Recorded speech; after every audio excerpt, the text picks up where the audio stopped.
Good morning officers. आज हम लोग इस वीडियो में प्रश्नावली 1.1 के थ्योरी को जानेंगे। प्रश्नावली 1.1 यानी कि एक्सरसाइज 1.1 के थ्योरी को जानेंगे। सर अभी भी थ्योरी बचा हुआ है? हाँ, आपको जो पिछले वीडियो में मैंने थ्योरी बताया वो संख्या पर आधारित थ्योरी था, जिसका जरूरत इस पूरे चैप्टर में पड़ेगा। और मैं जो अब बताने जा रहा हूं ये प्रश्नावली 1.1 का थ्योरी है, जिसके आधार पर प्रश्नावली 1.1 का सारा सवाल बनेगा। यदि आप थ्योरी को अच्छी तरह से सीख लेते हैं ना, तो आपको सवाल को समझने में कहीं भी प्रॉब्लम नहीं होगा, आपको सवाल रटना नहीं पड़ेगा, आप अच्छी तरह से उसे सीख लीजिएगा। तो चलिए हम लोग थ्योरी को जानते हैं। पहले तो सबसे पहले थ्योरी में आगे बढ़ते हैं तो थ्योरम आता है आपका 1.1। थ्योरम सर पहली बार नाम सुने हैं क्या? नहीं, ये 9th से आपका स्टार्ट हुआ है। तो थ्योरम क्या होता है ना, किसी भी सिद्धांत को या फिर किसी भी रिजल्ट को ये तैयार करता है, यानी कि इससे एक फॉर्मूला तैयार होता है, वही आपका थ्योरम कहलाता है। जैसे आपने बचपन से यूज करते आए हैं कर्ण स्क्वायर बराबर लंब स्क्वायर प्लस आधार स्क्वायर। कर्ण स्क्वायर बराबर लंब स्क्वायर प्लस आधार स्क्वायर होता है, तो ये पाइथागोरस प्रमेय है, थ्योरम है, पाइथागोरस थ्योरम है आपका। तो उसी तरह से ये भी आपका एक क्या है? थ्योरम है। तो चलिए ना इस थ्योरम को समझते हैं। तो थ्योरम को ही हम लोग क्या कहते हैं? प्रमेय कहते हैं। और ये आपका प्रमेय है 1.1। प्रमेय का नाम क्या है? यूक्लिड विभाजन प्रमेयिका है, क्योंकि इस थ्योरम को यूक्लिड साहब ने दिए हैं, इसलिए इन्होंने अपने नाम पे इस थ्योरम का नाम क्या दिया है? यूक्लिड विभाजन प्रमेयिका दिया है। अब ये थ्योरम कहता क्या है? ध्यान से समझिए। ये थ्योरम कहता है कि दो धनात्मक पूर्णांक, यानी कि हमारे पास दो धनात्मक पूर्णांक है। कौन कौन है? ए और बी है। हमारे पास दो धनात्मक पूर्णांक दिया गया है। तो धनात्मक पूर्णांक तो आपको पता है ना कि धनात्मक पूर्णांक में कौन आता है? आपको याद है ना? पूर्णांक में प्लस वाला, माइनस वाला और जीरो तीनों आता था। लेकिन यहां पे चर्चा कर रहे हैं धनात्मक पूर्णांक का। तो धनात्मक पूर्णांक में सिर्फ कौन आएगा? 1 2 3 4 5 आएगा, इस तरह से आएगा आपका। तो इसके बारे में कह रहा है कि ए बी का जो मान है ना वो धनात्मक पूर्णांक है, यानी ए बी का मान जब भी है तो प्लस में दिया हुआ है। ठीक है। उसके लिए कह रहा है कि ऐसी अद्वितीय पूर्ण संख्याएं Q और R, Q और R जो है वो कैसी संख्या है? पूर्ण संख्या है। तो उसके लिए कह रहा है कि A बराबर BQ प्लस R होगा, और यहां पे दिया हुआ है कि R का मान 0 या 0 से बड़ा होगा और B से क्या होगा? छोटा होगा। तो इस थ्योरम को देखकर घबराइए नहीं, टेंशन नहीं लीजिए, मैं इस थ्योरम को काफी आसानी से आपको समझाऊंगा। तो यहां पे हमारे पास मुख्य रूप से जो दो पॉइंट है, यानी कि दो स्टेटमेंट जो है हमारे पास, वो ये है a बराबर बी क्यू प्लस आर, यानी कि ये क्या कहना चाह रहा है, और r is greater than equal 0 and less than b, और ये क्या कहना चाह रहा है। इन दोनों पॉइंट को हम लोग सीखेंगे। ठीक है। तो इनको समझने से पहले हम लोग सीखते हैं यूक्लिड विभाजन एल्गोरिथ्म। यूक्लिड विभाजन एल्गोरिथ्म क्या है सर? तो यूक्लिड विभाजन एल्गोरिथ्म को आप बचपन से जान रहे हैं। ठीक है, चलिए ना देखते हैं। तो यूक्लिड विभाजन एल्गोरिथ्म क्या कहता है? यूक्लिड विभाजन एल्गोरिथ्म ये क्या कहता है कि ये भाग की क्रिया से रिलेटेड आपका स्टेटमेंट है। भाग की क्रिया में क्या करते थे आप? याद कीजिए जरा सा। कोई संख्या आपके पास रहता था, मान लीजिए कि एक संख्या है 17, और 17 में मान लीजिए मैंने भाग दिया 3 से। तो जब 17 में 3 से भाग दीजिएगा, कितना बार में खिलाइएगा? 5 बार में खिलाइएगा। तो 5 दिया कितना हो जाएगा? 15 हो जाएगा, बचेगा आपका कितना? 2। तो आप याद कीजिए जरा सा, बीच वाली संख्या को हम लोग क्या कहते थे? भाज्य कहते थे। बीच वाली संख्या को क्या कहते थे? भाज्य कहते थे। यदि नहीं जानते तो सीख लीजिए आप। तो जिस संख्या में भाग दिया जाता था उस संख्या को कहते हैं भाज्य, और जिस संख्या से भाग दिया जाता है उसे हम लोग कहते हैं भाजक। ठीक है। और जितने बार में आप खिलाते थे उसको हम लोग क्या कहते हैं? भागफल कहते हैं। और भाग की क्रिया करने के बाद जो शेष मतलब नीचे में बच जाता था उसे हम लोग क्या कहते हैं? शेषफल कहते हैं। क्या कहते हैं? शेषफल। यानी भाजक क्या कहलाता था? तो जिस संख्या में भाग दिया जाता है वो कहलाता है भाज्य, जिससे भाग दिया जाता है उसे कहते हैं भाजक, जितने बार में खिलाते हैं वो कहलाता है भागफल, और जो कट छट के बचे उसे क्या कहते हैं? शेषफल कहते हैं। तो ये तो बचपन में आप पढ़े थे। और बचपन में एक चीज और पढ़े थे, इन चारों से रिलेटेड एक फॉर्मूला तैयार हुआ था आपका, इन चारों से रिलेटेड एक फॉर्मूला तैयार हुआ था जिसका प्रयोग आप भाग को जांच करने में करते थे। वो फॉर्मूला क्या है मैं बता दूं, चलिए देखिए फॉर्मूला क्या है। वो फॉर्मूला ये है आपका, भाज्य बराबर भाजक गुना भागफल प्लस शेषफल। याद आया आप लोगों को? या आप लोग भाग को जांच करने में फॉर्मूला को यूज जरूर किए होंगे। तो भाज्य बराबर क्या होता है, भाजक गुना भागफल प्लस शेषफल होता है, यानी कि बीच वाला बराबर होता है ये गुना ये और प्लस में ये, यानी कि इन दोनों को गुना करके इसको क्या कर देंगे, जोड़ देंगे, तो वो किसके बराबर आएगा, भाज्य के बराबर। यानी कि भाजक भागफल को गुना करके शेषफल को जोड़ देने के बाद वो किसके बराबर आएगा, भाज्य के बराबर आएगा। तो ये आपका फॉर्मूला था ना। अब इसी का यूज करके देखिए ये स्टेटमेंट लाते हैं। अब यहां पे क्या कहा रहा है कि इस थ्योरम में कि हमारे पास दो संख्या है, एक संख्या है a और एक संख्या है b। हमारे पास दो संख्या है, एक है a और एक संख्या क्या है आपके पास b है। अब यहां पे क्या किया गया है, एक संख्या a में b से भाग दिया गया है। किससे भाग दिया गया है, b से भाग दिया गया है। और b से भाग देने के बाद भागफल q है और शेषफल आपका क्या है, r है।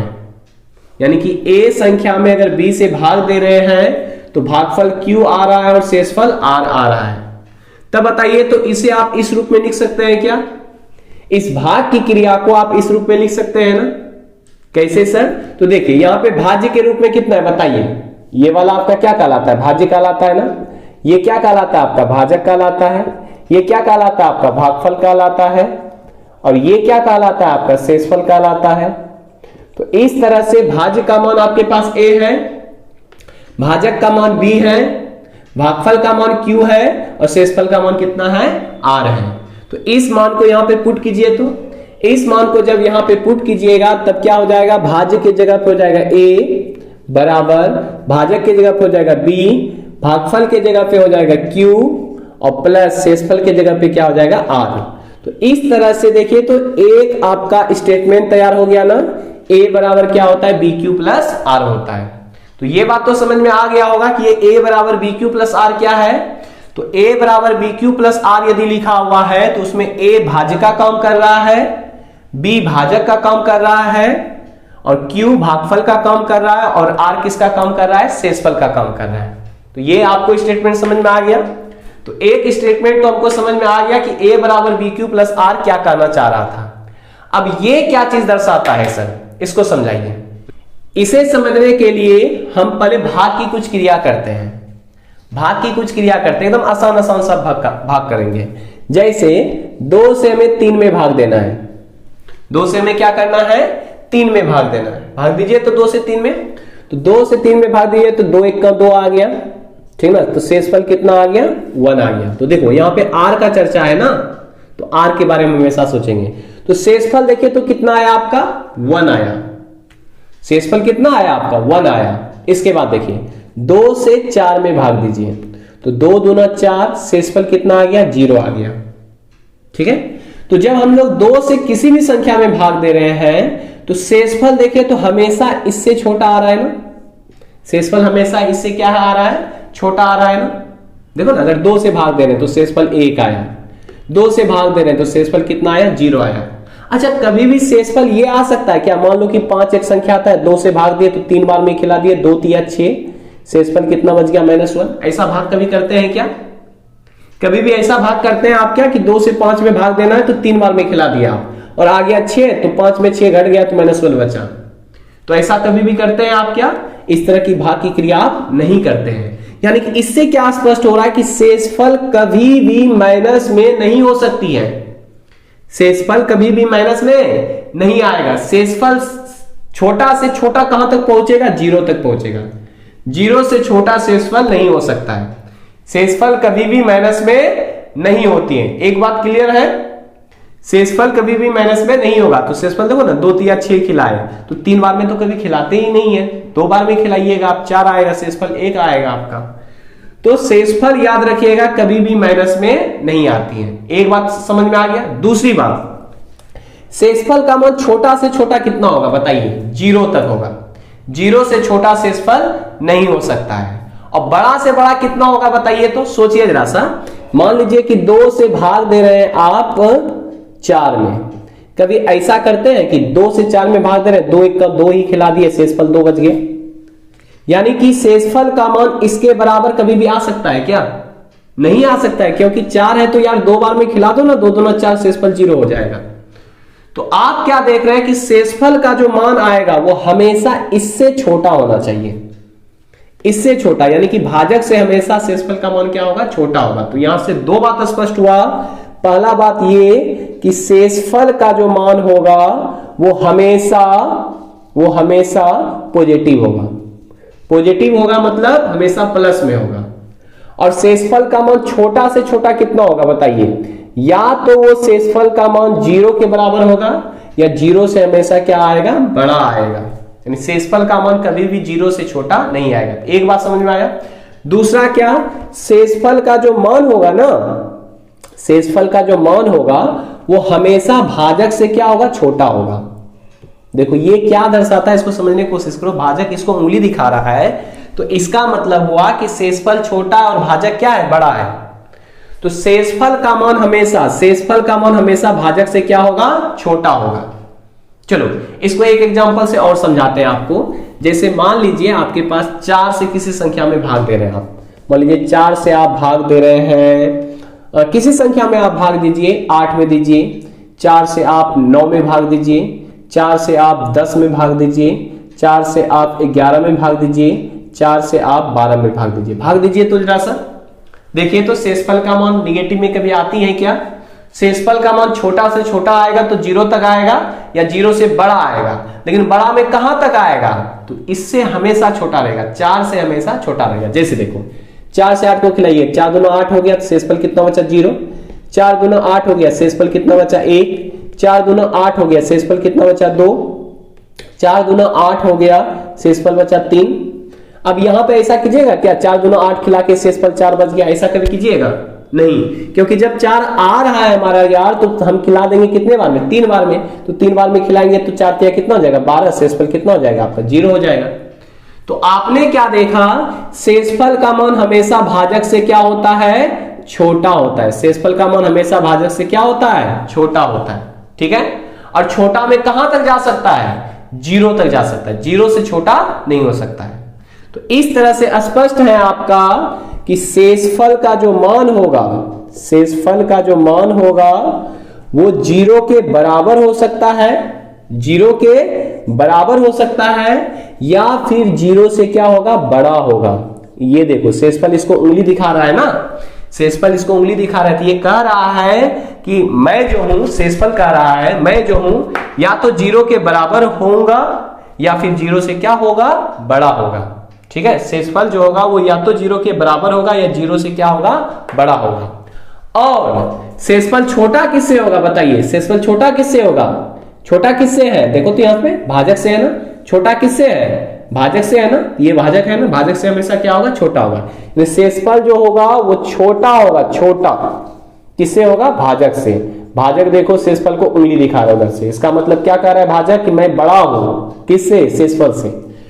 तो शेषफल का मान, इसको स्पष्ट कीजिए अच्छी तरह से फिर से, कि शेषफल का मान या तो 0 के बराबर होगा, या 0 से बड़ा होगा। और छोटा किससे होगा, तो भाजक से शेषफल का मान हमेशा क्या होगा, छोटा होगा। तो इसी तरह से यहां पे देखिए भाजक के रूप में आपने कितना लिया है, b लिए है ना, यानी कि भाजक के रूप में आपके पास क्या है, b है। और किसी संख्या a में भाग दिया गया है, भागफल q है और शेषफल क्या है, r है। अब इस स्टेटमेंट को यहां पे पुट कीजिए, तो देखिए यहां पे, तो शेषफल को किससे दर्शाया गया, r से, तो शेषफल के जगह पे क्या आ जाएगा, r आ जाएगा। यानी कि शेषफल जो होगा वो 0 के बराबर होगा, या 0 से क्या होगा, बड़ा होगा। और छोटा किससे होगा, भाजक से, तो भाजक के रूप में यहां पे क्या है, b है, तो यहां पे b डाल देंगे। तो इसका कहना क्या है, पता चला आपको, कि शेषफल का मान 0 के बराबर होगा, या 0 से बड़ा होगा। और छोटा किससे होगा, तो छोटा होगा भाजक से, भाजक से क्या होगा, हमेशा छोटा होगा। तो ये भी स्टेटमेंट आपको समझ में आ गया। ठीक है, तो कभी भी कह दिया जाए कि निम्नलिखित में कौन सा कथन सत्य है या फिर कौन सा पद सत्य है, और ऑप्शन में दे देगा आपको ऑप्शन नंबर ए बी का जो मान होता है वो आर से छोटा होता है, ऑप्शन बी का मान जो है आर के बराबर होता है, ऑप्शन सी बी का मान हमेशा आर से बड़ा होता है, और ऑप्शन डी दे देगा आपको नन। तो इनमें से आपको चुनना है। तो ये देखो क्या कहता है, ये कह रहा है कि भाजक छोटा होगा शेषफल बड़ा होगा। ये कहता है भाजक और शेषफल बराबर होगा, और ये कहता है कि भाजक बड़ा होगा और शेषफल छोटा। उंगली दिखाएगा तो इसका मतलब ये बड़ा है, ये क्या है, छोटा है। देखो ना यहाँ पे देखो क्या है, ये यहाँ पे जाके छोटा हो गया है ना, छोटा हो गया, और इधर की ओर क्या है, देखो इधर की ओर देखिए, यहाँ पे देखिए ये फैला हुआ है यानी बड़ा है, और वहां पे जाके सिकुड़ गया, इसका मतलब वो छोटा है। ऐसे समझना आपको। तो इनमें से कौन सा ऑप्शन सही होगा बताइए। तो आपको अभी तुरंत में बताए हैं कि शेषफल का मान हमेशा भाजक से क्या होगा, छोटा होगा। भाजक से हमेशा क्या होगा, छोटा होगा। ठीक है, तो भाजक से हमेशा शेषफल का मान क्या होगा, छोटा होगा। तो ऑप्शन नंबर कौन सा हो जाएगा, सी हो जाएगा। चलिए ये समझ में आ गया आपको। अब देखिए इसका प्रयोग हम लोग कहां पे करते हैं, यूक्लिड विभाजन प्रमेयिका या फिर यूक्लिड विभाजन एल्गोरिथ्म का प्रयोग हम लोग कहां करते हैं। तो याद रखिएगा यूक्लिड विभाजन एल्गोरिथ्म की सहायता से, यूक्लिड विभाजन एल्गोरिथ्म की सहायता से हम लोग दो संख्याओं का एचसीएफ ज्ञात करते हैं। क्या ज्ञात करते हैं, एचसीएफ ज्ञात करते हैं। याद रखिएगा इस पॉइंट को। यानी कि यूक्लिड विभाजन एल्गोरिथ्म का प्रयोग करके हम लोग क्या करते हैं, दो संख्याओं का एचसीएफ ज्ञात करते हैं। ये ऑब्जेक्टिव में भी पूछा जाता है। क्वेश्चन कैसे आता है, तो क्वेश्चन पूछा जाता है कि यूक्लिड विभाजन एल्गोरिथ्म निम्नलिखित में से किसे ज्ञात करने का तकनीक है। तो किसे ज्ञात करने का तकनीक है, तो एचसीएफ ज्ञात करने का तकनीक है। यानी इसका प्रयोग करके हम लोग दो संख्याओं का क्या ज्ञात करेंगे, एचसीएफ ज्ञात करेंगे। एचसीएफ मतलब होता है महत्तम समापवर्तक। तो चलिए हम लोग महत्तम समापवर्तक निकालने के लिए सीखते हैं। आप इसे नोट कर लीजिए। पहले आपके पास सवाल है 40, 52 और 12,576 का एचसीएफ यूक्लिड विभाजन एल्गोरिथ्म का प्रयोग करके ज्ञात कीजिए। यानी कि आपके पास दो संख्या दिया हुआ है, इसका एचसीएफ निकालना है। किस विधि से, यूक्लिड विभाजन एल्गोरिथ्म विधि से। ये विधि जो अभी मैंने बताया ना, उसी विधि का प्रयोग करना है और आपको क्या करना है, एचसीएफ निकालना है। तो सर इसका एचसीएफ कैसे निकालते हैं, तो काफी आसान है। चलिए इसको समझते हैं हम लोग। तो सबसे पहले सॉल्यूशन में हम लोग क्या करेंगे, ध्यान दीजिएगा। सबसे पहले इन दोनों संख्या में बड़ा और छोटा चुन लीजिए आप। जैसे जैसे मैं बता रहा हूं उस तरह से आपको लिखना भी है और समझने का कोशिश कीजिएगा। इसे सबसे पहले बड़ा और छोटा इसमें चुन लेंगे हम लोग। जैसे आपके पास है 40, 52 है और 12,576 है। तो इसमें बताइए बड़ा कौन है, बड़ा आपका है 12,576। ये तो 4,000 ही है। तो जब ये बड़ा है तो चिन्ह किस तरह हो जाएगा, इस तरह से हो जाएगा। यानी कि इधर की ओर बड़ा देखिए और इधर की ओर क्या है, छोटा हो गया है। ठीक है, या फिर ये इसको देखिए तो उंगली दिखा रहा है ना। तो बड़ा छोटा पहले चुन लेंगे। इसके बाद इसके जस्ट नीचे लिखेंगे यहां पे यूक्लिड विभाजन एल्गोरिथ्म से। क्या लिखेंगे, यूक्लिड विभाजन एल्गोरिथ्म से। यूक्लिड विभाजन एल्गोरिथ्म से लिख देंगे। और यूक्लिड विभाजन का फॉर्मूला क्या होता था, याद कीजिए जरा सा। यूक्लिड विभाजन का फॉर्मूला होता है भाज्य बराबर भाजक गुना भागफल प्लस शेषफल। ये आपका फॉर्मूला है। किसका फॉर्मूला है बताइए, तो यूक्लिड विभाजन एल्गोरिथ्म का फॉर्मूला है। भाज्य बराबर भाजक गुना भागफल प्लस शेषफल। या फिर आप यहां पे ये भी लिख सकते हैं, a बराबर बी क्यू प्लस आर भी लिख सकते हैं। उस तरह भी लिख के आप बना सकते हैं। तो सर अब इसमें आगे काम क्या करेंगे, तो आगे जो बचपन में आप सीखे थे एचसीएफ बनाने के लिए, बस वही काम करना है आपको।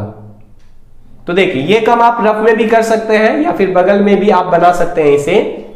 तो सर यहाँ पे एचसीएफ कैसे बनाएंगे, एचसीएफ भाग विधि से जिस तरह आप बनाते थे, याद कीजिए जरा सा भाग विधि से एचसीएफ कैसे निकालते थे।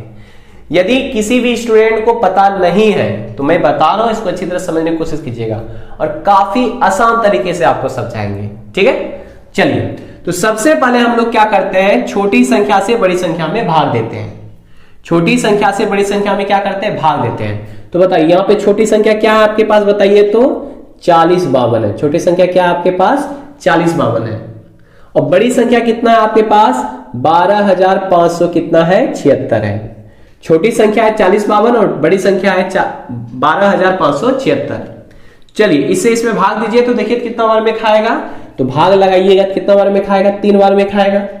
3 बार में खिलाओ तो गुना करो, 3 दूना हो गया 6, 3 पचे हो गया 15, 3 गुना 0 तो 0 हो गया, तो बचेगा कितना 1, 3 चौक कितना हो जाएगा 12। अब इसको घटा दो तो घटाइएगा तो 6 में 6 गया 0 बचेगा, 7 में 5 गया 2 बचेगा, 5 में 1 गया 4 बचेगा और इधर तो कट जाएगा आपका। तो इस तरह से जब पहली बार भाग की क्रिया किए तो इसमें से देखिए भाज्य के रूप में 12,576 है, भाजक के रूप में 4052 है, भागफल के रूप में 3 है और शेषफल के रूप में 420 है। तो इस टर्म को हम लोग इस रूप में लिखेंगे। ये जो मैंने भाग की क्रिया किया ना, इस चीज को आप इस रूप में लिखिए। तो इस रूप में कैसे लिखेंगे सर, तो सिंपल सा, तो बताइए यहाँ पे भाज्य का मान कितना है, भाज्य का मान कितना आपके पास 12,576 है, तो भाज्य की जगह पे लिख दिए 12,576। भाजक का मान कितना है आपके पास, तो भाजक का मान है 4052 गुना भागफल का मान कितना है आपके पास, भागफल का मान है 3 प्लस शेषफल का मान कितना आपके पास, शेषफल का मान है 420। ठीक है, तो पहला स्टेप पूरा हो गया आपका। अब अगले स्टेप में आगे बढ़ेंगे। तो चलिए देखिए, जो पहली बार एचसीएफ सीख रहे हैं इस विधि से वो इस तरह से सोच के बनाइएगा। कैसे सर, देखिए मान के चलते हैं हमारे पास दो व्यक्ति हैं, एक व्यक्ति है 4052 और एक व्यक्ति है 12,576। ठीक है, अब ऐसे सोचिए कि 4052 ने 12,576 को 3 डंडा मारा। कितना डंडा मारा, 3 डंडा मारा। तो अब इसका देखिए, इसका बेटा कौन हुआ, 420 हुआ ना। तो जब 420 इसका बेटा है तो इसका बेटा बदला लेगा ना इससे, क्योंकि इसने इसके पापा को मारा था। तो 420 क्या करेगा, इसको कमरे में ला करके बंद कर देगा। ठीक है, कमरे में लाके क्या कर दिया, बंद कर दिया। अब 420 का जितना क्षमता है उतना डंडा मारेगा। तो बताइए तो 420 से कितना बार में ये खाएगा, तो खिलाइए तो 9 चौक 36 जो है 9 बार में खाएगा ये। तो 9 बार में खिलाइए यानी 9 डंडा मारेगा ये। तो 9 बार में खिलाइए, देखिए कितना होता है, तो 9 गुना 0 करेंगे 0 हो जाएगा, 9 दूना हो जाएगा आपका 18, हासिल बचेगा 1, 9 चौके 36, 36 से कितना हो जाएगा आपका 37 हो जाएगा। ठीक है, अब इसको घटा लीजिए तो बच जाएगा आपका 2, 15 में 8 जाएगा बचेगा 7, यहां हो गया 10 ना, तो 10 में 7 चला, सॉरी हाँ यहां तो 10 से एक पैसा ले चुके थे तो यहां बचा 9, 9 में 7 गया बचा 2 और यहां 3 में 3 क्या हो गया, कट गया। तो ये जो स्टेप आया ना, ये जो स्टेप आया आपका, इसमें भाज्य कितना है 4052 है, भाजक कितना है 420 है, भागफल कितना है 9 है, शेषफल कितना 272 है ना। इस स्टेप को आप यहां पे लिखिए। तो बताइए भाज्य के रूप में कितना है आपके पास 4052 है ना, तो भाज्य के जगह पे लिख देंगे 4052। भाजक कितना है आपके पास 420 है, तो भाजक के जगह पे लिख देंगे 420 गुना भागफल कितना आपके पास 9 है, तो भागफल के जगह पे 9 हो गया। शेषफल के जगह पे कितना आपका, शेषफल के जगह पे 272 है। सर ये क्रिया आगे कितनी बार करना है आपको, जब तक कि शेषफल नहीं आ जाएगा तब तक आपको ये भाग की क्रिया आपको करते रहना है। अब देखो यहां पे 420 ने इसको धोया था ना, अब इसका जो बेटा हुआ ये किससे बदला लेगा बताइए, 420 से बदला लेगा ना। चलो 420 को कमरे में लाके बंद कर दो, कमरे में लाके बंद कर दिया। अब अपने क्षमता के हिसाब से इसको लगाएगा, तो बताइए कितना बार में खिलाएगा, कितना बार में खाएगा, तो 2 बार में देखिए तो ज्यादा हो रहा है ना, 1 बार में हम लोग खिलाते हैं तो 1 ही बार खिलाएंगे। तो 1 बार में खिलाएंगे तो 272 हो जाएगा, घटाइए इसको तो 10 में 2 गया कितना बचेगा 8, इससे तो एक पैसा ले लिए थे तो इससे एक पैसा लिए तो हो गया 11 ना, 11 में 7 गया बचेगा कितना 4 और यहां बचा आपका 3, 3 में 2 गया कितना बचेगा 1। तो ये भाग की क्रिया यहां पे पूरा हुआ ना। अब इस स्टेप में भाज्य है आपके पास 420, भाजक है 272, भागफल है 1, शेषफल 148, इसे यहां पे उतारिए तो बताइए भाज्य का मान कितना आपके पास 420 है, तो भाज्य की जगह पे हो गया 420 बराबर भाजक कितना आपके पास, भाजक की जगह पे है 272, भागफल कितना है आपके पास 1 है, शेषफल कितना है आपके पास 148 है। ठीक है, अब चलिए अगले स्टेप में जाएंगे। अब इसका बेटा ये हुआ तो ये किससे बदला लेगा, इससे ना, तो इसको लाओ कमरे में बंद करो, तो कमरे में बंद कर दे 272, खिलाइए जितना बार में खिलाना है। तो आप एक बार में 14 दूनी 28, दो बार में ज्यादा हो जाएगा, तो एक बार में खिलाएंगे तो एक बार में कितना हो जाएगा 148 होगा।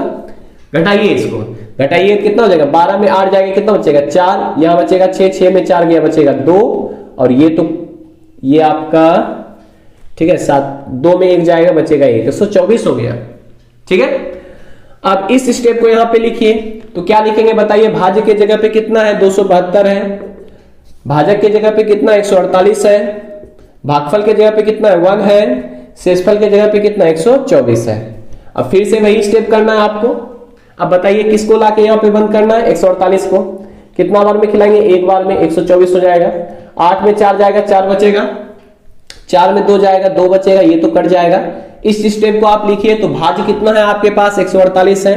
अब तो आपको समझ में आ गया होगा, भाजक कितना है आपके पास 124 है, भागफल कितना है 1 है, शेषफल कितना आपके पास 24 है। ठीक है, अब बताइए तो 24 से किस में भाग लगेगा, 24 से किस में भाग लगेगा 124 में ना, तो हमारे पास उधर जगह नहीं तो यहाँ पे काम करते हैं, 24 से अब भाग किस में लगेगा 124 में, तो खिलाइए इसको जरा सा। तो 5 बार में 5 चौक 20, 5 बार में खा जाएगा ये, तो 5 चौक 20 हासिल 2, 5 दूनी 10, 2 12 हो जाएगा। अब घटाइए, 4 में 0 जाएगा 4 बचेगा, और ये कट जाएगा आपका। अब इस स्टेप को आप यहाँ पे लिखिए, तो इस स्टेप में बताइए भाज्य कितना है आपके पास 124 है, भाजक कितना आपके पास 24 है, भागफल कितना आपके पास 5 है, और शेषफल कितना आपके पास 4 है। अब अगले स्टेप में क्या करेंगे बताइए, अगले स्टेप में 24 यहाँ पे आएगा, तो जैसे 24 यहाँ पे आएगा तो कितना बार में खाएगा 4 6 24 तक खाएगा। ठीक है, तो क्या हो जाएगा, ये कट जाएगा पूरी तरह से, यानी शेषफल कितना हो गया 0 हो गया, यानी कि हमारा काम खत्म हो गया है। चलिए अब इस स्टेप को यहाँ लिखिए, तो इस स्टेप में भाज्य कितना आपके पास 24 है, भाजक कितना आपके पास 4 है, भागफल कितना आपके पास 6 है, शेषफल कितना आपके पास 0 है। तो जब देखिएगा कि शेषफल 0 हो जाए, जब देखिएगा कि शेषफल कितना हो गया 0 हो गया, शेषफल जब 0 हो जाए तो उसका जो भाजक होता है वही आपका क्या कहलाता है, एचसीएफ कहलाता है। उसका जो भाजक होता है लास्ट नंबर में जिसका शेषफल 0 आया, उसमें जो भाजक होता है वही आपका क्या कहलाता है, एचसीएफ। या फिर ऐसे सोचो, बदला पूरी तरह से किसने लिया, बदला पूरी तरह से किसने लिया 4 ने ना, तो 4 आपका क्या हो गया एचसीएफ हो गया। ठीक है, तो जब शेषफल 0 हो जाए तो उसका जो भाजक होती है वही उसका क्या होती है, एचसीएफ होती है। तो बताइए इसमें भाजक कौन है आपका 4 है ना, तो भाजक कौन है 4 है, तो इसीलिए इसका HCF कितना हो जाएगा आपका 4 हो जाएगा। तो लास्ट में इस तरह से आपको लिखना है अतः दे करके कि अतः 4052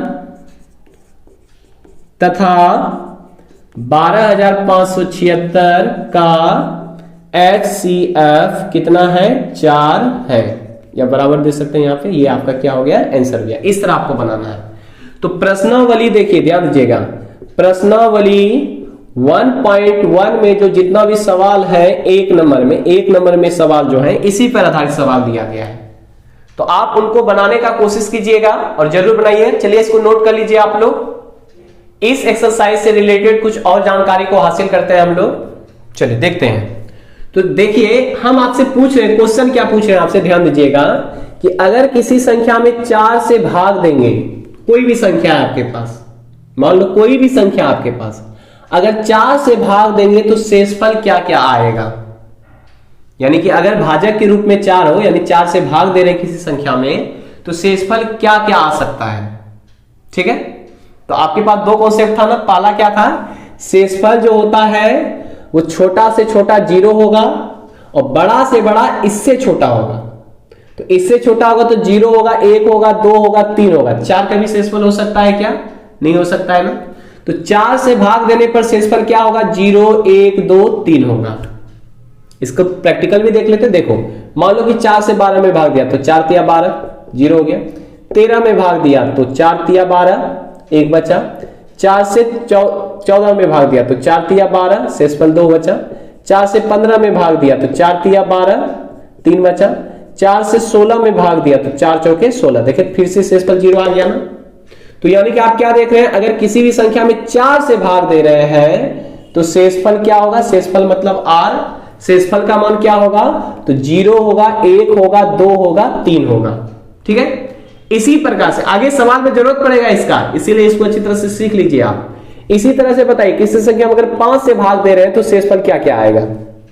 बताइए, अगर 5 से भाग देंगे शेषफल क्या आएगा?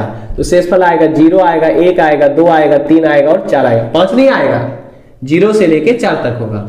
उसी तरह से किसी संख्या में अगर 3 से भाग दे रहे हैं तो शेषफल क्या क्या आएगा बताइए? शेषफल आएगा 0, 1, 2, क्योंकि आपको पता है शेषफल का मान हमेशा जो होती है छोटा जो होगा वो 0 होगा और बड़ा में 3 से हमेशा छोटा होगा। तो 3 से छोटा तो 0, 1, 2 ही होगा ना। ये कॉन्सेप्ट समझ में आया आपको? अब दूसरी बात, आपको अभी तुरंत बताए कि a बराबर BQ प्लस R होता है, ये होता है। अगर कहीं पे आप देख लीजिएगा कि ये लिखा हुआ है 6Q प्लस 5 लिखा हुआ है, तो अगर 6Q प्लस 5 लिखा हुआ है, मान लो कि a कोई संख्या था जो इस रूप में था, तो यहां पे आप बताइए, तो यहां पे बताइए तो b का मान कितना है बताइए? तो आप यहां पे b का मान कितना है? तो b के जगह पे कितना है? देखिए ना, यहां पे 6 है। उसी तरह से कहीं पे आप देखिएगा कि 4Q प्लस 3 लिखा हुआ है, तब आप क्या कहिएगा कि b का मान यहां पे कितना है आपके पास? 4 है। ठीक है, तो ये पॉइंट को आपको याद रखना है। ठीक है, और जितना भी पीछे मैंने वीडियो जो बनाया था, जो संख्या पे आधारित सवाल था, संख्या पे आधारित आपका जो वीडियो था, उसको आप एक बार जाके जरूर देख लीजिएगा। इसका लिंक मैं डिस्क्रिप्शन में दे दूंगा। यदि आपको संख्या के बारे में अच्छी तरह से पता होगा तो प्रश्नावली 1.1 में आपको कहीं भी कुछ भी प्रॉब्लम नहीं होगा, यदि आपने इस थ्योरी को अच्छी तरह से रिवीजन कर लिया तो।